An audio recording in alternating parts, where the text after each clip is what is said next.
TCH प्रकरणातील आरोपी निदा खान याला ज्या पद्धतीने छत्रपती संभाजीनगरमध्ये अटक करण्यात आली त्याला आज कोर्टामध्ये देखील हजर करण्यात येणार आहे।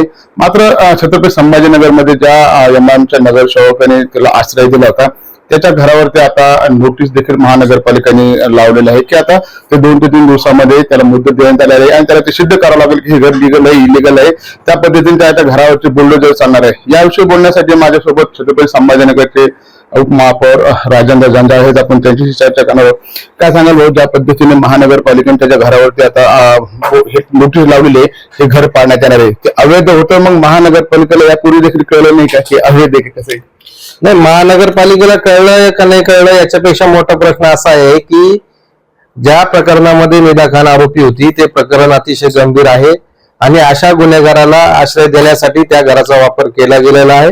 त्याच्यामुळं खऱ्या अर्थानं एखाद्याने जर घर बांधलं असेल तर त्याला त्याचं घर नियमितीकरण करणं याच्यासाठी संधी दिली जाते, परंतु अशा पद्धतीच्या गुन्हेगारी कारवाईसाठी जर एखाद्या घराचा वापर होत असेल तर निश्चित ते घर पाडलं पाहिजे अशी आमची भूमिका आहे आणि त्यासाठी म्हणून 3 दिवसाची त्यांना नोटीस देण्यात आलेली आहे। 3 दिवसामध्ये समाधानकारक खुलासा जर त्यांनी केला नाही तर निश्चित त्यांच्या घरावर बुलडोजर या ठिकाणी चालणार आहे। परंतु मला सांगा, ज्या पद्धतीने त्या निदा खानला इथं आश्रय देण्यात आलाय तिथे धागेदोरे अनेक जिल्ह्यामध्ये असल्याचं देखील आता समोर येत आहे। रोज तिथे नवीन नवीन खुलासे होत आहे। मात्र एक मुख्य आरोपी आहे त्यानंतर एमआयएमचे जे काही अध्यक्ष आहेत असदुद्दीन ओवैसी इम्तियाज जलील यांनी स्पष्टपणे त्याची पाठराखण केली। एमआयएमचा खरा चेहरा याच माध्यमातून उघडकीस आलेला आहे।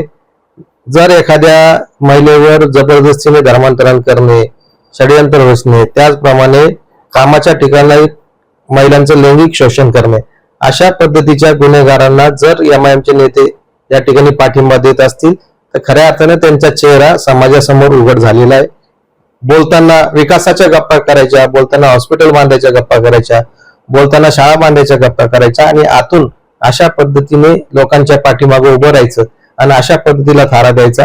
खरं तर एमआयएमचा हा अतिशय घाणेरडा प्रकार समोर आलेला आहे आणि निश्चित आज सगळ्या लोकांच्या समोर एमआयएमचे नेते ज्या पद्धतीने बोललेले त्या पद्धतीने त्यांची भूमिका देखील स्पष्ट झालेली आहे की होय आम्ही धर्मांध आहोत, होय आम्ही धर्मांतरांच्या बाजूने आहोत। पण ज्या पद्धतीने 3 दिवसाची मुदत देण्यात आलेली आहे मतीन पटेलच्या घराला, त्या ठिकाणी अशा काही विपरीत घटना घडल्या त्यांना तिथे आश्रय देण्यात आलेले अशा प्रकार जर युपी मध्ये घडले तर त्याच्या घराचे बुलडोजर चाललेले, पण इथं जर त्याने ते घर लिगल आहे असं दाखवलं तरी त्याच्यावर बुलडोजर चालणार की त्याला आश्रय देण्यात येणार आहे? जे लिगल घर असेल त्याच्या बाबतीत कायदेशीर या ठिकाणी सल्ला घेतला जाईल आणि निश्चित अशा प्रवृत्तीला आळा घालण्यासाठी जे जे करता येईल ते सगळं करण्याचा प्रयत्न आम्ही या ठिकाणी करणार आहोत। लिगली इनलिगली, जर लिगल असलं तर काय करायचं, इनलिगल असलं तर काय करायचं, इनलिगल असलं तर तोडणारच 100%, परंतु लिगल असण्याची शक्यता या ठिकाणी बिलकुल नाहीये कारण त्याचं कार्यालय ऑलरेडी नाल्याच्या कोपऱ्यावर आहे, त्याचं घर जे आता बांधलेलं आहे त्याची गुंठेवारी केलेली नाहीये, त्याच्यामुळे लिगल असण्याचा प्रश्नच नाही। त्या घरावर 100% कारवाई या ठिकाणी होणार।